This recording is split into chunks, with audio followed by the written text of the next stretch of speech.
Okay, this is a really similar example to one we've just seen, but with x to the power, well, with powers of 4 instead of squares. So again, this is one of these problems where you're being asked to determine if some sort of very general statement is true or not. And the general statement is, for any two numbers a and b such that a is less than b, is it true that a to the power 4 is less than b to the power 4? So you've got two options. Either you have to kind of give a general reason why this is true, which would involve just talking completely abstractly without choosing specific numbers, or you'd have to give some single example where it fails. Now we've just seen for x squared that it fails, or at least for powers of 2 it fails. And the way we saw that was by really thinking about kind of negative numbers. If we took negative numbers and square them, they become positive, and it kind of messes with the direction of the absolute value. And what do I know? Well, 4 is even, right? Just like 2 is even.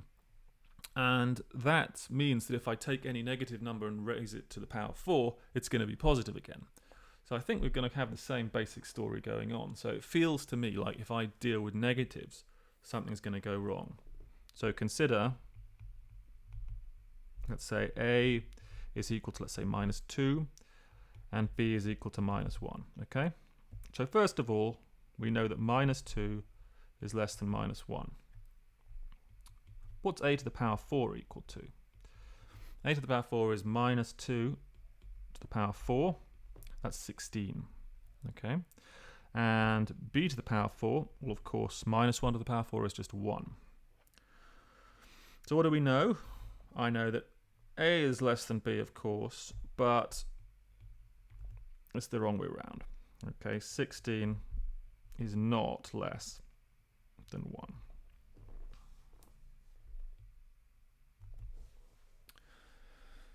Of course not, right? So it's not necessarily true, right? This is not necessarily true. It might be true for some things, but it's not true in general.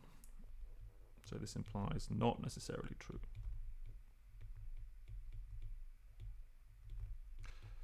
So again, this shows you it's dangerous to do algebra with inequalities. If this was an equality, a equals b, then raising it to the power 4, of course it would preserve the equality. That's just how it works. But with inequalities, things can get messed up. So this kind of flips the direction, if you want. Right? So things are more dangerous. So the reality, of course, is this is true. So these two things are pointing in different directions, which is kind of a little bit disturbing, I think.